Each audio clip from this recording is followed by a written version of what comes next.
কেমন আছো প্রিয় ছাত্রছাত্রীরা? অনেকদিন বাদে আবার দেখা হলো। আমরা wbcs এর প্রিপারেশন নিচ্ছিলাম। আগের ক্লাসে অনেকেই আমার সাথে যোগাযোগ করেছে মাধ্যমে, যে বিভিন্ন কমেন্ট করেছে, তাতে আমি দেখছিলাম তারা বলছে যে বোধ পরীক্ষণের ক্লাস যদি আরেকটা পাওয়া যেত খুব সুবিধে হতো। বোধ পরীক্ষণে আমরা হয়তো, আমার যতদূর মনে পড়ছে, আমরা প্রিভিয়াসলি একটা ক্লাস হয়তো করেছিলাম। তো ঠিক আছে, আমরা সেই ক্লাসটাকে আরেকবার একটু অন্যরকমভাবে দেখে নিই। বোধ পরীক্ষণ wbcs কম্পালসারি বাংলার একটা অন্যতম প্রধান বিষয়। আমরা জানি 1-এর দাগে আসে চিঠি, 2-এর দাগে আসে প্রতিবেদন রচনা, 3-এর দাগে সারাংশ এবং 4-এর দাগে আসে বোধ পরীক্ষণ। বোধ পরীক্ষণ ইদানিংকালে যেরকমটা আসছিল বেশ তথ্যভিত্তিক আসছে, অর্থাৎ ইনফরমেটিভ দিচ্ছে, সেখান থেকে প্রশ্ন করছে। লাস্টবারের কোশ্চেন যদি আমরা একটু ফলো করি তাহলে দেখব সেখানে ওই লাইন তুলে তুলে প্রশ্ন করেছে, একটা পার্টিকুলার লাইন তুলে দিয়েছে ড্যাশ দিয়ে, সেই লাইন সংক্রান্ত বা পংক্তি সংক্রান্ত প্রশ্ন করেছে। তো আমরা সেটাকে একটু ফিরে দেখি, একটু কিভাবে বিশ্লেষণ করতে হয় সেটা ছোট্ট একটা নমুনা আমি তোমাদের দেখাবো।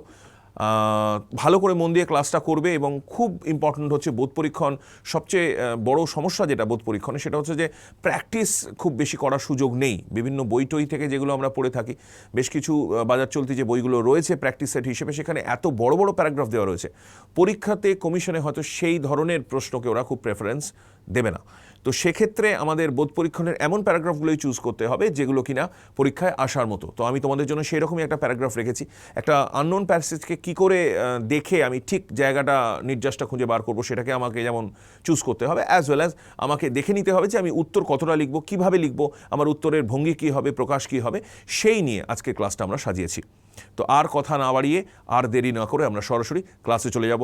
আমি সুমন মুখার্জি, বিগত 13 বছর ধরে রাইস এডুকেশনের সাথে যুক্ত, সবসময় তোমাদের সাথে রয়েছি। সরাসরি ক্লাসে যাব। বোধ পরীক্ষণ কাকে বলে, আজকে ক্লাসে আমরা যেগুলো জানবো। বোধ পরীক্ষণ কাকে বলে, বোধ পরীক্ষণ করার নিয়ম, বোধ পরীক্ষণ থেকে উত্তর নির্ণয়ের উপায় এবং নমুনা বোধ পরীক্ষণ বিশ্লেষণ। নিয়মে আগে যাওয়ার আগে আমরা কাকে বলে একবার ছোট করে দেখে নিই। প্রদত্ত অনুচ্ছেদ পাঠ করে সেই অংশ থেকেই নির্যাস নিয়ে নির্দিষ্ট প্রশ্নের সুচারু ভঙ্গিতে বিধি মেনে উত্তর করার যে রীতি, তাই হলো বোধ পরীক্ষণ। অর্থাৎ যেটা আগের ক্লাসেও আমি বলেছিলাম, আবারও বলি, সেটা হচ্ছে যে একটা গিভেন প্যাসেজ বা প্যারাগ্রাফ থাকবে, একাধিকও থাকতে পারে, সেখান থেকে প্রশ্ন অনুযায়ী উত্তর খুঁজে বার করে আমাদের যে নামানো হবে বা নামাতে হবে, সেইটাই হলো বোধ পরীক্ষণ বা বোধ পরীক্ষণ লেখার নিয়ম। তো বেশ কিছু স্পেসিফিক নিয়ম রয়েছে, আমরা একটুখানি যাব। অনুচ্ছেদটি পড়ে রচনাকারের বক্তব্যটি বুঝতে হবে। প্রদত্ত অনুচ্ছেদ থেকে সরাসরি কোনো বাক্য নেওয়া যাবে না। খুব ইম্পর্ট্যান্ট একটা পয়েন্ট রয়েছে, প্রদত্ত অনুচ্ছেদ থেকে সরাসরি কোনো বাক্য নেওয়া যাবে না। আমরা চেষ্টা করব হুবহু বাক্য না তুলতে। তোমরা বলতে পারো এই প্রসঙ্গে যে যদি পুরোটাই ইনফরমেটিভ থাকে সেখানে তো হুবহু বাক্য নিতে হবে, নিশ্চয়ই নিতে হবে, কিন্তু ওই কনফিগারেশনগত, আসক্তিগত যে পরিবর্তনটা আমরা করতে পারি আগে পরে দিয়ে, সেটাকে অবশ্যই আমরা এক্ষেত্রে প্রাধান্য দেব। অর্থাৎ আগে আমাদের টেক্সটে যে বোধ পরীক্ষণের সেন্টেন্সে যে ধরনের কনফিগারেশন রয়েছে, আমরা এই উত্তরের ক্ষেত্রে সেই সেম কনফিগারেশন না হলে বা শব্দ একটু এদিক ওদিক করে সিনোনিমাস কোনো শব্দ আমরা দিয়ে সেটাকে কিন্তু চেঞ্জ করে লিখতে পারি। উত্তর লিখতে হবে নিজের ভাষায়, চলিত বাংলায়। চলিত বলতে আমি বারবার তোমাদেরকে সতর্ক করি যে দুটো বিষয় নিয়ে এখানে আমরা যাব। একটা হচ্ছে সর্বনাম পদ, আরেকটা হলো ক্রিয়াপদ।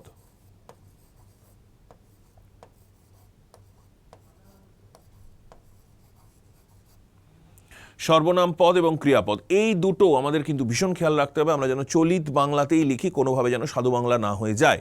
টেক্সটের থেকে যখন আমরা আনসার নামাবো, যদি খুব তথ্যভিত্তিক অংশ হয়, তাহলে সেখান থেকে কিন্তু একটা সমস্যায় আমরা পড়ে যাই, সেটা হচ্ছে যে ওই হুবহু লিখতে গিয়ে বা প্রায় কাছাকাছি লিখতে গিয়ে অনেক সময় ভার্ভগুলোকে কিন্তু বা ক্রিয়াগুলোকে কিন্তু আমরা খুব একটা খেয়াল করি না, আমরা কিন্তু ওখানে যা আছে তাই তুলে দিই। তো সেটা কিন্তু একদমই অ্যাকসেপ্টেবল নয়। মনে রেখো, কোনো জায়গায় যদি এই গুরুচণ্ডাল দোষ থাকে, অর্থাৎ সাধুচলিত গুলিয়ে যাওয়ার সমস্যা থাকে, তাহলে কিন্তু পুরোটা কেটে দেওয়ার একটা সম্ভাবনা থেকে যাচ্ছে।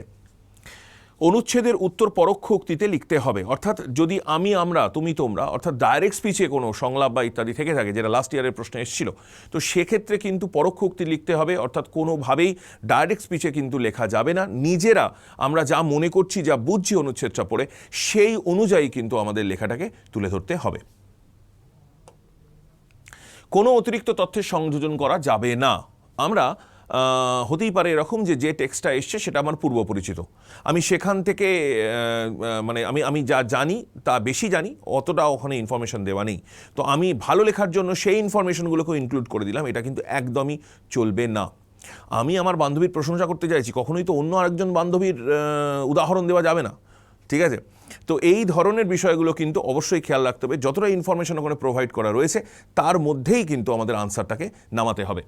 কোনো উত্তর যথাযথ সরল বাক্যে লেখাই বাঞ্ছনীয়। যথাযথ সরল বাক্যে লেখা, সরল বাক্য মানে কি, যেখানে কর্তা কর্ম ক্রিয়া, অর্থাৎ একটা সমাপিকা ক্রিয়া এবং একটা কর্তা রয়েছে, অর্থাৎ কনফিগারেশনে খুব কনফিউশন নেই। যখন আমরা কোনো বাক্য রচনা করব, যদি আমাদের কনফিগারেশনে খুব কনফিউশন চলে আসে বা আমি কি বক্তব্য বোঝাতে চাইছি সেটা খুব স্পষ্ট হচ্ছে না, তাহলে কিন্তু আমার নম্বর কমে যাওয়ার একটা সম্ভাবনা থেকে যাচ্ছে। তাই যা কিছু তোমরা বলতে চাইছো, আমি বলবো, আমার সাজেশন হলো ছোটো ছোটো বাক্যে লেখো এবং একটা বাক্যে যেন একটা কথা স্পষ্টভাবে তুলে ধরা সম্ভব হয়। প্রদত্ত অনুচ্ছেদ থেকে প্রয়োজনে শব্দ নেওয়া যেতে পারে। খুব ইম্পর্টেন্ট একটা জায়গা রয়েছে, শব্দ নেওয়া যেতে পারে। আমরা প্রয়োজনে শব্দ নিতে পারি। বেশ কিছু শব্দ রয়েছে, যেমন নদীর কুলুধ্বনি। এবার এই কুলুধ্বনি, কলকল শব্দ, ঝরঝর শব্দ, এগুলো ঠিক কুলুধ্বনি দিয়ে রিপ্লেসেবল নয়। তো সেক্ষেত্রে আমরা কুলুধ্বনি শব্দটাকেই কিন্তু ব্যবহার করতে পারি, অসুবিধের খুব একটা কিছু কারণ নেই। উত্তরের আয়তন নয়, মান বা ভারী আসল, খুব ইম্পর্টেন্ট বিষয়। আমি বারবার ছেলে মেয়েদেরকে বলি যে কতটা লিখলাম এটা কিন্তু বোধ পরীক্ষণের ক্ষেত্রে খুব একটা ম্যাটার করে না। যদি বলা হয় ভাই তোমার নাম কি 100 নম্বর, তোমার নাম কি 100 নম্বর, তুমি নিজের নামটা কত বড় করে বলতে পারবে? অনেকক্ষণ সময় ধরে কি বলতে পারবে? যতটা নাম ততটাই তো। যা জানতে চাওয়া হয়েছে তাতে কমিশন যদি মনে করে যে দুটো শব্দেতেই আমি 40 নম্বরের মধ্যে 10 নম্বর দেবো, তো দেবে, অসুবিধা তো কিছু নেই। আমরা জোর করে সেটাকে নাক কোথায় এখানে না বলে ঘুরিয়ে এখানে এখানে ঘুরিয়ে ঘুরিয়ে দেওয়ার দরকার নেই। যতটা ইনফরমেশন রয়েছে ততটাই আমি ইনফরমেশন তুলে ধরবো। সেটা যদি হতে পারে 2 লাইন, হতে পারে 4 লাইন, হতে পারে 10 লাইন, হতে পারে 1 পাতা, হতে পারে আবার 5-7টা শব্দ। তো এক্ষেত্রে আমার বক্তব্য হলো, দেখো, প্রশ্ন যারা করেন তারা যথেষ্ট বিচক্ষণ। তারা এমন কোনো রকম প্রশ্ন করবেন না যেখানে তুমি নিজেই খুব কনফিউজ থাকবে যে আমি যতটা লিখলাম সেটা সাফিসিয়েন্ট কিনা। তাই প্রশ্ন এমনই করা হয় যেখানে বেশ কিছু কথা আমাদের বলার বা তুলে ধরার সুযোগ রয়েছে। সর্বোপরি লেখার সময় খেয়াল রাখতে হবে উত্তর যেন বিষয় ভিত্তিক হয়, খুব জরুরি। আমি বলতে বলতে অনেক সময় এরকম হয়, দেখবে যখন ওই বিভিন্ন নিউজ চ্যানেলে রাজনৈতিক তরজা হয় না, দুজন বক্তা যখন কথা বলছেন তখন বলতে বলতে এমন জায়গায় চলে গেছে যার সাথে যে বিষয় নিয়ে আলোচনা হচ্ছে তার কোনো মিলই নেই। এই জায়গা কিন্তু বোধ পরীক্ষণের ক্ষেত্রে ভীষণ রকম নেগেটিভ একটা ইম্প্যাক্ট তৈরি করে। সে যেন কখনো না হয়। আমরা দেখে নেব আমি যা বলছি সেটা বিষয় ওরিয়েন্টেড অ্যাজ ওয়েল অ্যাজ প্রশ্ন ওরিয়েন্টেড হয় কিনা। এ প্রসঙ্গে বলে রাখি, ক্লাসে অনেক সময় এরকম প্রশ্ন করা হয়ে থাকে, ছেলেমেয়েরা করে থাকে যে স্যার এরকম কি করা যাবে, ধরুন কোনো একটা প্রশ্নের অনুষঙ্গ দিয়ে শুরু করা, অর্থাৎ এইটা বলতে কি বুঝিয়েছেন। তো আমরা এরম বলতে পারি কি যে এটা বলতে লেখক বুঝিয়েছেন যে। আমি বলবো এটা একটু পুরনো স্টাইল, এটাকে খুব একটা ফলো করার প্রয়োজন নেই। আমার মনে হয় উত্তরটা লিখে এটাকেই বলে এটা, এইভাবে শেষ করাটাই বাঞ্ছনীয়, এইভাবে শেষ করাটাই বেটার। এটা আধুনিক পন্থা। কারণ যে মুহূর্তে আমরা ওই সুপ্রশ্ন দিয়ে শুরু করব, তার মানে পরীক্ষকের কাছে এটা যেন নিজেকে তুলে ধরা যে ভাই আমার পুরো ব্যাপারটা খুব স্পষ্ট নয়, আমি বলছি দেখুন সেটা সঠিক কিনা। অর্থাৎ নিজের মধ্যেই একটা দ্বিধা চলে আসছে আমার উত্তরের মধ্যে। তাই আমার সাজেশন হলো যদি প্রশ্ন অনুষঙ্গ আনতে হয় সেটা একদম শেষে আনাটাই ভালো, শুরুতে একদম না আনাই উচিত। এক্ষেত্রে আমি একটু বলে রাখি, একদম এরপরেই আমাদের একটা টপিক রয়েছে, এক্ষেত্রে এটা বলে রাখি আমাদের না 5টা বিষয় একটু জেনে নেওয়া দরকার। এখানে আমি ট্রায়াঙ্গেল ফর্মে হয়তো আগেও দেখিয়েছিলাম, এটা স্টার্ট, এটা রাইজিং অ্যাকশন, এটা ক্লাইম্যাক্স, এটা ফলিং অ্যাকশন এবং এটা হচ্ছে এন্ড। আমরা এই 5টা বিষয়কে একটু জেনে নেব। ঘটনা শুরু হচ্ছে, ঘোট পাকছে, দ্যাট ইজ রাইজিং অ্যাকশন। ঘটনা শুরু হচ্ছে, দ্যাট ইজ স্টার্ট। তারপরে ক্লাইম্যাক্সে পৌঁছলাম, ম্যাক্সিমাম জটে পৌঁছলাম, সেখান থেকে ধীরে ধীরে ধীরে ধীরে বিষয়টাকে আমরা সোজা করছি, দ্যাট ইজ ফলিং অ্যাকশন, এবং ফাইনালি একটা কনক্লুডিং সেন্টেন্স দিয়ে এন্ড হয়। আমার বক্তব্য হলো আমরা যদি এই 5 ভাগে start, rising action, climax, falling action and end, এই 5 ভাগে বিষয়টাকে ভাগ করতে পারি, তাহলে উত্তর লেখা কিন্তু আমাদের পক্ষে অনেক বেশি সহজতর হবে। জেনারেলি কি হয়, আমরা যখন কোনো কিছু উত্তর লিখি বা আমরা যখন কোনো কিছু উত্তর তুলে ধরতে চাই, তখন আমাদের উত্তর খুঁজে পেতে না খুব অসুবিধে হয়। খুঁজে পেতে কোন পার্টটাকে আমরা নেব আর কোন পার্টটাকে ধরে বাদ দেব, সেটাকে অনেক সময় আমরা ঠিক বুঝে উঠতে পারি না বা বোঝাতে পারি না পরীক্ষককে। তো তার জন্য আমার সাজেশন হলো আমরা 5 ভাগে ভাগ করে নেব। আমি আগের ক্লাসেও হয়তো বলেছিলাম, তো যারা দেখেছিলে ওয়েল অ্যান্ড গুড, আরেকবার রিক্যাপ করে নাও। আর যারা আজকে নতুন দেখছো তারা অবশ্যই এটাকে খুব ভালো করে মাথায় বসিয়ে নেবে, কারণ বোধ পরীক্ষণ করার ক্ষেত্রে এর থেকে ভালো পন্থা আমার মনে হয় আর হয় না। কারণ যখন কোনো একটা প্রশ্ন করা হবে, আমার যদি মনে হয় যে পুরো প্যারাগ্রাফটাই তার আনসার হবে, তাহলে 4টে প্রশ্ন হলে 4টের ক্ষেত্রে একই উত্তর লেখা, সেটা তো অযৌক্তিক। তার মানে নিশ্চয়ই কোনো একটা জায়গায় একটা মার্ক রয়েছে, একটা আলাদা রয়েছে, যেখান থেকে আমরা বিষয়টাকে সম্পূর্ণ আলাদা করে দেখাতে পারি। তো দেখে নেব এবার কিভাবে সেটা সম্ভব। বঙ্গ সাহিত্য যতদিন কেবলমাত্র গল্প ও গানের গণ্ডির ভিতর আটক থাকবে, ততদিন শিক্ষিত সমাজে বঙ্গভাষা যথার্থ প্রতিষ্ঠা লাভ করতে পারবে না। তাহলে আমরা পুরো প্যারাগ্রাফ পড়ার আগে আমরা ফার্স্ট সেন্টেন্স দেখি, যেটা বুঝতে পারছি যে ভাই এটা বঙ্গ সাহিত্যের কিছু ভালো কিছু মন্দ দিক নিয়ে নিশ্চয়ই বলবে। তাহলে ফার্স্ট সেন্টেন্সটা জেনারেলি আমরা স্টার্ট ধরি। তাহলে এখান থেকে পারবে না এই অবধি হচ্ছে স্টার্ট। কেননা, দেখো এই কেননা শব্দটা রয়েছে, এই কেননা শব্দটা থাকা মানে কি? কেননা শব্দটা থাকা মানে হচ্ছে ডিটেলিং করবে। এবার মনে রেখো, স্টার্টকে ডিটেলিং করা হয় যে পার্টে, দ্যাট ইজ রাইজিং অ্যাকশন। তাহলে সেই কেননা দিয়ে বলছে, কেননা শ্রেষ্ঠ কাব্য সাহিত্যের মুকুটমণি হলেও সস্তা কথা ও গাথা নিতান্তই অকিঞ্চিতকর পদার্থ। নিকৃষ্ট কাব্য সাহিত্যের পরিমাণ বৃদ্ধি হওয়াতে কোনো সাহিত্যেরই গৌরব বৃদ্ধি হয় না, এবং অক্ষম হস্তের রত্নপ্রসিদ্ধ গান ও গল্প প্রায়ই উৎকৃষ্ট হয় না। কেননা আবার ডিটেল করছে, কেননা যথার্থ কাব্য সৃষ্টির জন্য চাই স্রষ্টার প্রাক্তন সংস্কার ও অসামান্য প্রতিভা, এবং সকলেই অবগত আছেন যে প্রভাবশালী লেখক এবেলা ওবেলা হাটে বাজারে মেলে না। এই অবধি যেটা আমরা পড়লাম তার কিছু, অর্থাৎ বাংলা সাহিত্যের কিছু নেগেটিভ অ্যাসপেক্ট, নেগেটিভ দিক, নেগেটিভ বিষয়, কেন সমস্যা হচ্ছে তাকে নিয়ে ডিটেলিং করা রয়েছে। আমরা বুঝবো কি করে যে রাইজিং অ্যাকশন থেকে ক্লাইম্যাক্সটা ডিফারেন্ট হবে, ক্লাইম্যাক্সটা কাটবে এখানে? আমরা বুঝবো এইরকমভাবে যে কোনো একটা বিষয়কে ইলাবোরেট করা হলো, হওয়ার পরে হঠাৎ করে মোড চেঞ্জ হয়ে নতুন বিষয়ে চলে যাওয়া হলো। আমরা একটু দেখে নেবো। তাহলে এইখান থেকে এত অবধি যেটা আমরা সেকেন্ড পার্টটা কাটলাম, এটা হচ্ছে রাইজিং অ্যাকশন। প্রথমে ইনফরমেশন দেওয়া হলো যে ভাই কী নিয়ে আমরা বলছি, দ্যাট ইজ স্টার্ট। তারপরে ডিটেল করা হলো স্টার্টের পার্টটাকে, দ্যাট ইজ রাইজিং অ্যাকশন। এবার আমরা যাব নেক্সট পার্টে, কি রয়েছে দেখে নেওয়া যাক। ভাষার উৎপত্তি কর্মে ও তার পরিণতি জ্ঞানে। ভাষা ব্যতীত মানুষের চিন্তা প্রকাশ করবার অপর কোনো উপায় নেই। অপরপক্ষে আমরা যাকে বলি রস আর ইংরেজরা ইমোশন, সে বস্তু প্রকাশ করার নানা উপায় আছে। সুতরাং একথা নির্ভয় বলা যেতে পারে যে জ্ঞান ও চিন্তার বাহনই ভাষা তার স্বরূপ ও স্বরাজ্য লাভ করে। তাহলে দেখো আগের যে পার্টটা রয়েছে, আমি আবার প্রিভিয়াস পেজে যাই, দেখো এখানে বলছে প্রতিভাশালী লেখক এবেলা ওবেলা হাটে বাজারে মেলে না। তার মানে একটা নেগেটিভ লেখা, কেন সেটা হচ্ছে না সেটা নিয়ে আলোচনা। তারপরে যখন আমরা আবার নেক্সট পেজে যাচ্ছি, সেখানে আমরা দেখছি ভাষার উৎপত্তি কর্মে ও তার পরিণতি জ্ঞানে। তাহলে আগের পার্টের সাথে এই পার্টের স্পেসিফিক্যালি কোনো মিল নেই। মিল নেই মানেই আমরা ধরে নিতে পারি ভাই এটা তো আলাদা হবে। আমি তোমাদের জন্য বোঝার সুবিধার জন্য ব্যাপারটাকে আলাদা আলাদা করেই রেখেছি, যাতে তোমরা সহজে আইডেন্টিফাই করতে পারো। কিন্তু পরীক্ষাতে একসাথে থাকবে, তাই ভালো করে পড়বে। যতক্ষণ না একটা টপিক, একটা ইনফরমেশন, একটা বিষয়, একটা ব্যাখ্যা শেষ হচ্ছে, ততক্ষণ কিন্তু কন্টিনিউ করব। তারপরে যে মুহূর্তে নতুন বিষয় আসবে, সেটাকে আমরা স্পেসিফিক করে নিয়ে বুঝতে পারবো যে ভাই এটা কি হবে, না এটা ক্লাইম্যাক্স পার্টে যাবে। তাহলে এই পুরোটা হচ্ছে ক্লাইম্যাক্স। ক্লাইম্যাক্সকে যেখানে ডিটেল করা হবে, ক্লাইম্যাক্সের বিষয়টাকে কোনো একটা উদাহরণ দিয়ে, কোনো একটা অনুষঙ্গ দিয়ে, প্রসঙ্গ দিয়ে ইলাবোরেট করা হবে, সেটা হচ্ছে ফলিং অ্যাকশন। আমরা এগোই, নেক্সট পার্টে এটা রয়েছে সাহিত্যের শীর্ষস্থান অধিকার করে কাব্য। তার মানে কাব্যের ভালো দিক বা সাহিত্যের ভালো দিক কোন অনুষঙ্গে বা কোন প্রসঙ্গে আসতে পারে বা কোন আঙ্গিকে আসতে পারে, বা সেটা নিয়ে ব্যাখ্যা রয়েছে। তার মানে ক্লাইম্যাক্সের ব্যাখ্যা আসছে। তো শীর্ষস্থান অধিকার করে কাব্য, কেননা একমাত্র কাব্যেই জ্ঞানের ভাষা, কর্মের ভাষা ও ভক্তির ভাষা, এই ত্রিধারার ত্রিবেণী সঙ্গম হয়।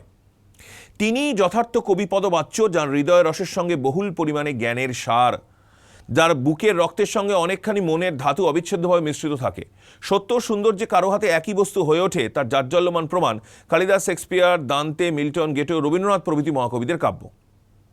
তার মানে এই অবধি আমরা যাব হচ্ছে ফলিং অ্যাকশন। এই অবধি যাব হচ্ছে ফলিং অ্যাকশন। ফলিং অ্যাকশন মানে কি? যেটা ক্লাইম্যাক্সকে ডিটেল করছে। এবার স্যার ফলিং অ্যাকশন তো বুঝলাম, এবার এনটা কি করে বার করব? একদম সোজা, এনটা একদম সোজা। দেখো এখানে বলছে, সুতরাং বঙ্গ সাহিত্যের বর্তমান অজ্ঞান অবস্থা আমাদের কাছে মোটেই সন্তোষজনক নয়।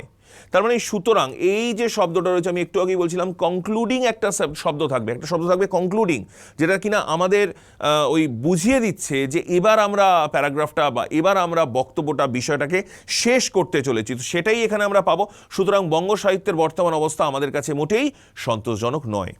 তাহলে এই অংশটা এইখান থেকে এতটা হচ্ছে এন্ড। আবারও বলি, আমি তো হুড়ুর করে বলে গেলাম, এটা কিন্তু খুব যে সহজ বিষয়টা তা নয়, আত্মীকরণ প্রয়োজন। আমরা বিষয়টাকে জানলাম, শুনলাম, এবার এটাকে একটু একটু একটু একটু করে একটুখানি নার্চার করতে হবে, একটুখানি রেগুলার অভ্যেস করতে হবে, প্র্যাকটিস করতে হবে, তবে আমরা বিষয়টার একটা ফ্রুটফুল রেজাল্ট পাবো। একটা আননোন টপিক দেখে যখন আমরা এই 5 ভাগে অনায়াসে ভাগ করে ফেলতে পারবো, এবং অনায়াসে এটা করা যায়। কিন্তু বহু ছাত্রছাত্রী এরকম আমি দেখেছি যারা প্রথমে একেবারেই পারত না, তারপর নিরন্তর চেষ্টা, নিরলস পরিশ্রমের মাধ্যমে তারা কিন্তু সফল হতে পেরেছে। তাই আমার সাজেশন হলো অবশ্যই এটাকে তোমরা একটুখানি খেয়াল রেখো। এবারে আসা যাক কিছু প্রশ্নে। কিরম প্রশ্ন? প্রথমটা, বঙ্গ সাহিত্যের বর্তমান অবস্থা সন্তোষজনক নয় কেন? আমরা একটুখানি ব্যাক করে যাই প্রিভিয়াস অংশে। দেখো, সন্তোষজনক নয় কেন, এটা কোথায় কোথায় রয়েছে? এটা রয়েছে দুটো জায়গায়। একটা হচ্ছে স্টার্ট পার্টে রয়েছে, আর একটা রয়েছে কোথায়? Rising action. মনে রাখবে, এমন প্রশ্নই ওরা করে যেখানে ওভারল্যাপ করে যাওয়ার সম্ভাবনা খুব কম, এবং একটাকে ওমিট করে দিয়ে মাঝের একটা পার্টকে ছেড়ে দিয়ে প্রথম অংশ এবং শেষ অংশ জুড়ে আনসার হবে, এরমটাও খুব কম, যদি না সেটা পার্ট প্রশ্ন থাকে। তো সেক্ষেত্রে আমরা যদি প্রথমটা এবং সেকেন্ড পার্টটা অর্থাৎ স্টার্ট এবং রাইজিং অ্যাকশনের রেসপেক্টে ভাবি, তাহলে স্টার্ট এবং রাইজিং অ্যাকশনের রেসপেক্টে প্রথম প্রশ্নের উত্তরটা আমরা কি করব? প্রথম প্রশ্নের উত্তরটা আমরা করব S plus R, start plus rising action, start plus rising action, S plus R, এই পার্টটা হচ্ছে ফার্স্ট আনসার। ঠিক আছে, এবারেতে আমি বলি, আগে আমাদের দেখতে হবে যে উত্তরটা নেব কোথা থেকে, তারপরে আমরা দেখব যে কি লিখব উত্তরে। তো কী লিখবো উত্তরে সেটা তো পরে, আগে আমরা প্র্যাকটিস করি। সামনে WBCS প্রিলি রয়েছে, আমি বারবারই সকলকে বলবো প্রিলিমিনারি সাবজেক্টগুলো তো অবশ্যই দারুণ ভালো করে মন দিয়ে পড়ো, কিন্তু তার সাথে কোনোভাবেই যেন মেনের পড়া ছেড়ে দিও না। কারণ এটা যদি মনে হয় যে আমি প্রিলিমিনারি পাস করে তারপরে মেনের পড়া পড়বো, দেখো বাবা, অভিজ্ঞতা থেকেই বলছি যে সে বছর পরীক্ষা তোমার দেওয়া হলো না। কারণ যা বিশাল সিলেবাস রয়েছে সেটা যদি আমরা রেগুলার করে না পড়ি, না অভ্যেস করি, তাহলে কিন্তু পরীক্ষার সময় গিয়ে আমরা সমস্যায় পড়বো। হ্যাঁ, এটা অবশ্যই আমরা করতে পারি, একটা রুটিন করে নিতে পারি, যেখানে একটা পার্টে আমরা ম্যাক্সিমামটা প্রিলির পার্টটা পড়বো, ঠিক আছে, এবং একটা পার্টে ওই চর্চাটা কিন্তু রেখে যেতেই হবে। সাইকেল যতই আমার চালানো অভ্যেস থাক, আমাকে যদি হঠাৎ করে বহুদিন বাদে সাইকেল চালাতে বলা হয়, আমার প্রথমে কিন্তু একটু হাত কাঁপবে। এই হাত কাঁপা মানেই সময় নষ্ট, তাই সেই জায়গাটা যেন কোনোভাবেই আমাদের মধ্যে না চলে আসে। ভাষার উৎপত্তি কর্মেও তার পরিণতি জ্ঞানে ব্যাখ্যা করুন। দেখো, এই লাইনটাই রয়েছে, ভাষার উৎপত্তি কর্মেও তার পরিণতি জ্ঞানে। তোমরা নিশ্চয়ই সেন্টেন্সটা মনে আছে, এটা কোথায় আছে? একদম সোজা, এটা সিতে আছে, অর্থাৎ ক্লাইম্যাক্স পার্টে আছে। বঙ্গভাষা সমৃদ্ধির উপায় কি? খুব সোজা করে ভাবা যাক। স্টার্ট এবং রাইজিং অ্যাকশানে নেগেটিভ কথাগুলো বলেছিল, আর ক্লাইম্যাক্সকে কিছু পজিটিভ কথা বলেছে। তাহলে স্টার্ট এবং রাইজিং অ্যাকশানের নেগেটিভগুলোকে যদি পজিটিভ সেন্সে ধরি এবং তার সাথে যদি আমরা ক্লাইম্যাক্সের পার্টটাকে ইনক্লুড করে দিই, তাহলে একটা কমপ্লিট আনসার আমাদের কাছে আসবে। তাহলে থার্ড প্রশ্নের উত্তরের ক্ষেত্রে আমরা কি করতে পারি? আমরা করতে পারি এস প্লাস আর প্লাস সি। এবং ফাইনালি, সত্য ও সুন্দর একই বস্তু কখনো হয়ে ওঠে। একটু দেখে নেওয়া যাক কোথায় ছিল এটা। সত্য ও সুন্দর একই বস্তু কখনো হয়ে ওঠে। সত্য, দেখো এখানে রয়েছে, সত্য ও সুন্দর যে কারো কারো হাতে একই বস্তু হয়ে ওঠে তার জাজ্জল্যমান প্রমাণ কালিদাস শেক্সপিয়ার। তার মানে আমরা দেখতেই পাচ্ছি এটা রয়েছে লাস্টের আগের পার্টে, তার মানে এটা রয়েছে ফলিং অ্যাকশানে, এবং কনক্লুডিং পার্ট হিসেবে আমরা এর সাথে জুড়বো কোন পার্টটা জুড়বো? That is end part. তাহলে লাস্ট আনসারটায়, লাস্টেরটায় কি হবে? এটাতে কি হবে? সত্য ও সুন্দর একই বস্তু কখনো হয়ে ওঠে। তাহলে এটা আমরা করব এফ, তার মানে ফলিং অ্যাকশন প্লাস ই। বোঝা গেল সকলকে? বারবার বলছি, বোধ পরীক্ষণটা কিন্তু উত্তর হয়তো, দেখো আমরা আফটারঅল বাঙালি, লিখতে আমরা পারবো। আমার মনে হয় যতগুলো সাবজেক্ট আমাদের মেনে পরীক্ষা দিতে হবে, একমাত্র বাংলাতেই তোমরা নির্ভাবনায় পরীক্ষা দিতে যেতে পারবে, যে যাই আসুক আমি কিছু লিখে আসবো। তাহলে সেই যেটা আমাদের একটা কোয়ালিটি বা এবিলিটি, সেটাকে কেননা আমরা একটু শার্প করি, যাতে যেটা লিখে আসবো সেটা এত ভালো লিখে আসবো, বাই চান্স যদি অন্য কোনো পেপার খারাপও হয়, এই জায়গাটা আমাকে ব্যাকআপ দেবে। তো সেক্ষেত্রে আমি বলবো বোধ পরীক্ষণ ভীষণ একটা ভালো নম্বর তোলার জায়গা রয়েছে, কারণ সেখানে পাঠ প্রশ্ন হয়। তো সেক্ষেত্রে, এবং যেহেতু লাস্ট কয়েক বছরে ওই ডেসক্রিপটিভ টাইপের অর্থাৎ ডিটেলিং তথ্যভিত্তিক প্রশ্ন আসছে, তাই উত্তর সহজে খুঁজে পাওয়ার অ্যাজ ওয়েল অ্যাজ নম্বর পাওয়ারও কিন্তু আমাদের স্কোপ বেড়ে গেছে। তাই প্রথম আমাদের কাজ হলো বোধ পরীক্ষণে প্র্যাকটিস করার ক্ষেত্রে আননোন প্যারাগ্রাফে আগে আমরা ভাগ করে ফেলবো যে এটা যদি প্যারাগ্রাফ হিসেবে আসে, তাহলে আমাদের স্টার্ট কোনটা হবে, রাইজিং অ্যাকশন কোনটা, ক্লাইম্যাক্স কোনটা, ফলিং অ্যাকশন কোনটা এবং এন্ড কোনটা, এবং তার এগেনস্টে যদি কিছু প্রশ্ন থাকে তাহলে আমি কোনখান থেকে উত্তরগুলোকে এক্সট্র্যাক্ট করব। আমি ভীষণ আশাবাদী তোমরা যদি এই পদ্ধতিতে পড়াশুনো করো, আগামী দিনে সাফল্য অনিবার্য তোমাদের জন্য। আজকে এই পর্যন্তই, আবার আমরা আসবো নেক্সট ক্লাসে। সবাই ভালো থাকবে, মন দিয়ে পড়াশুনো করে যাও, আমরা সবাই তোমাদের সাথে আছি।